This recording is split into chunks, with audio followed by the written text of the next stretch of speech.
Hello friends, welcome to civil step Himachal. आज के mains current affairs session में हम डिस्कस करेंगे ऑयल बॉन्ड्स के बारे में। तो ये ऑयल बॉन्ड्स क्यों न्यूज़ में चल रहे हैं, क्यों हम इसको आज डिस्कस कर रहे हैं अपने सेशन में, क्योंकि फाइनेंस मिनिस्टर ने जो क्रिटिसिज्म हो रहा है सरकार का कि गवर्नमेंट को बढ़ते हुए पेट्रोल और डीजल के प्राइसेस को कम करने के लिए टैक्सेस को स्लैश करना चाहिए, जो उस पर टैक्स लगता है उनको कम करना चाहिए। बट फाइनेंस मिनिस्टर कह रही हैं कि वो टैक्स रेट को कम नहीं कर सकते हैं बिकॉज उनको ऑयल बॉन्ड्स पे इंटरेस्ट पे करना पड़ता है।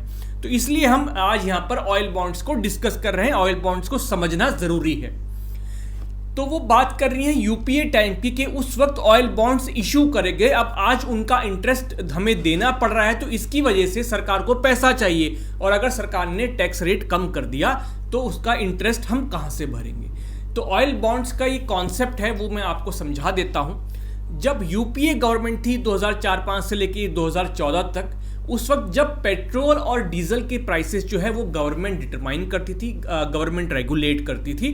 धीरे धीरे करके उसको डीरेगुलेट किया गया। 2002 में एविएशन टर्बाइन फ्यूल को डीरेगुलेट किया गया, यानी कि मार्केट डिटरमाइंड रेट किया गया। 2010 में पेट्रोल को और 2014 में डीजल को। तो उससे पहले जब भी पेट्रोल और डीजल के दाम बढ़ते थे तो कंज्यूमर्स पर उसका ज़्यादा असर ना पड़े या उनकी जेब पर ज़्यादा बोझ ना पड़े, उसके लिए गवर्नमेंट कुछ सब्सिडी दे देती थी, है ना। तो सपोज कीजिए कि जो ऑयल का पेट्रोल का प्राइस है मार्केट में वो 90 रुपीज पर लीटर है। तो गवर्नमेंट क्या करती थी, गवर्नमेंट जो ऑयल मार्केटिंग कंपनीज हैं, ऑयल मार्केटिंग कंपनी जैसे IOCL, BPCL, HPCL, जो गवर्नमेंट PSUs हैं, उनको बोलती थी कि आप जो है इसको 90 रुपीज पर लीटर ना बेच करके आप कितना बेचो, आप ₹80 पर लीटर बेचो। तो ये जो 10 रुपए का आपका नुकसान है इसकी भरपाई हम करेंगे। ये 10 रुपए की सब्सिडी हमारी तरफ से कंज्यूमर को दी जानी चाहिए। तो ये जो 10 रुपए की सब्सिडी है, इसका जो भी टोटल अमाउंट बनता था इस सब्सिडी का, तो सरकार ने क्या किया, कैश की फॉर्म में इन कंपनीज को पे नहीं किया, बल्कि क्या इशू कर दिए, इनको बॉन्ड्स इशू कर दिए।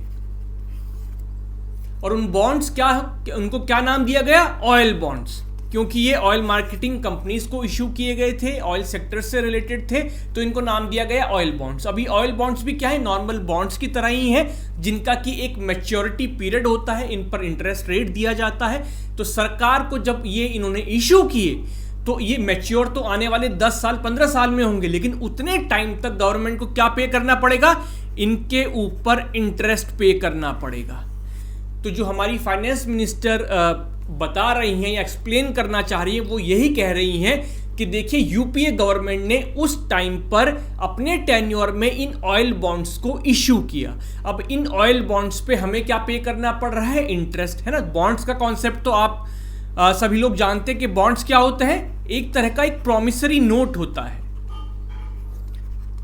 एक प्रॉमिस होता है। प्रॉमिस किस चीज का वादा होता है, ये वादा होता है कि एक पर्टिकुलर टाइम पीरियड के बाद, यानी कि जिसको हम कहते हैं इकोनॉमिक्स में मैच्योरिटी पीरियड, लेट्स से वो 10 ईयर्स है।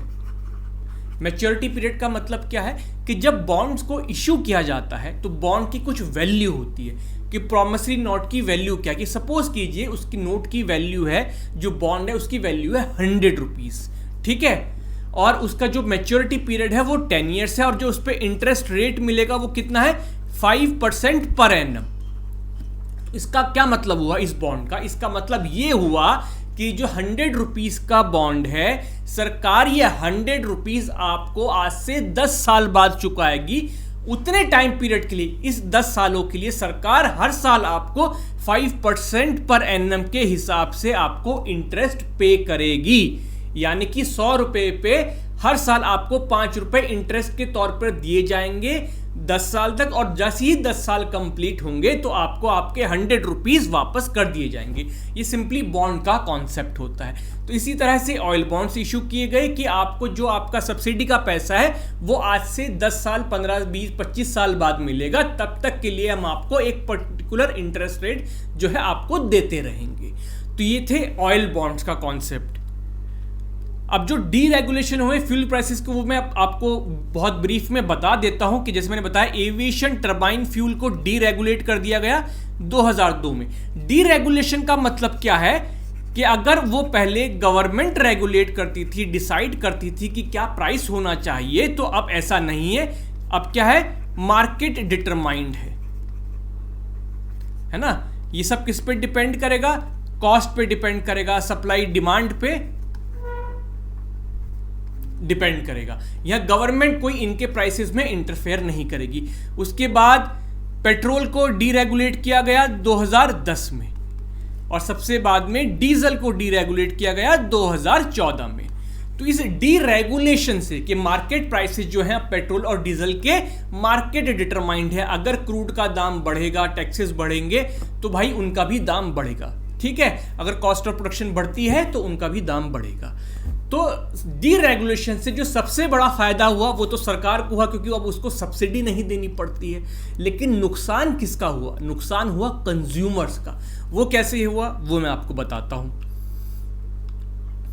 जो ऑयल की कॉस्ट है, जो पेट्रोल डीजल है और जो आपके फ्यूल प्राइसेस हैं, जो पेट्रोल डीजल और ऑयल की कॉस्ट है, वो कैसे लिंक्ड है।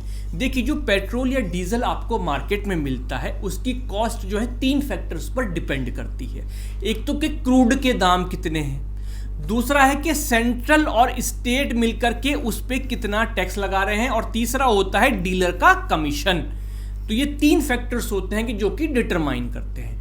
अब हो क्या रहा है, कंज्यूमर की जेब पर कैसे बोझ पड़ रहा है कि एक तरफ तो क्रूड के दाम तो घट रहे थे, कि क्रूड के दाम घट रहे हैं, लेकिन जो सेंट्रल और स्टेट गवर्नमेंट है वो अपने टैक्सेस इंक्रीज करते जा रहे हैं। तो इस वजह से क्या हो रहा है कि जो पेट्रोल और डीजल आपको सस्ता मिलना चाहिए था, क्योंकि क्रूड ऑयल के दाम घट रहे थे, वो आपको सस्ता नहीं मिला, क्योंकि सेंट्रल गवर्नमेंट और स्टेट गवर्नमेंट्स ने मिल करके उस पर काफी टैक्स लगा रखा है और वो उसको इंक्रीज करते जा रहे हैं।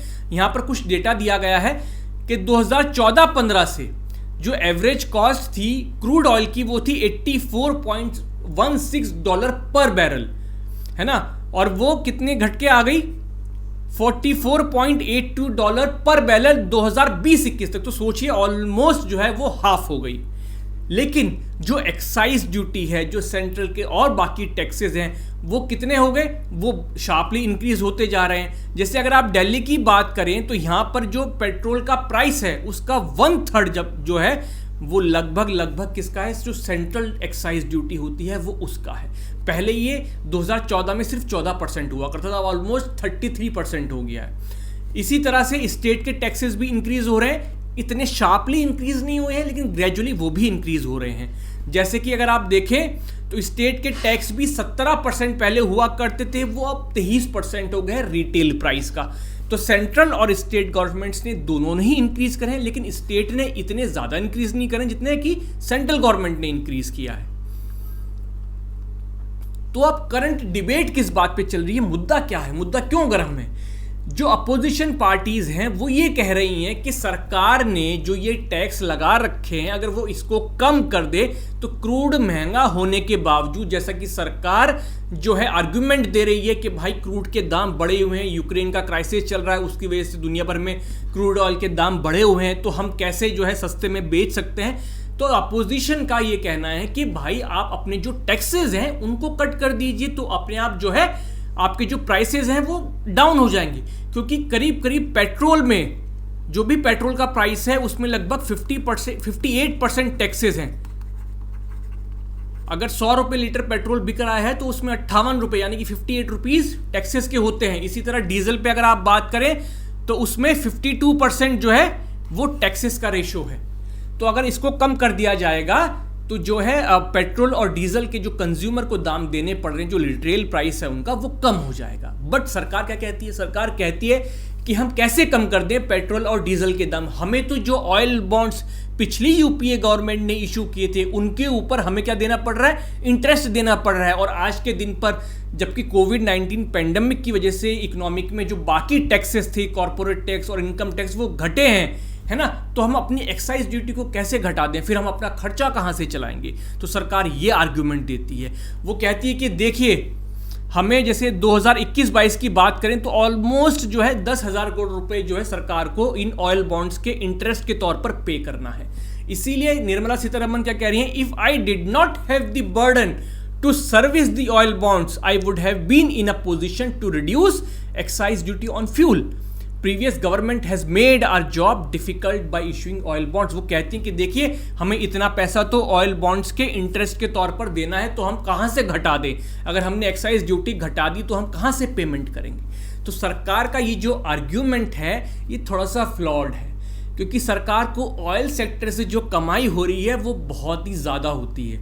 आप देख सकते हैं कि 2014-15 में लगभग 3,32,000 करोड़ का लगभग सरकार को इनकम हुई थी, जो कि 2021-22 तक आते आते कितनी हो गई है, ऑलमोस्ट 7 लाख करोड़।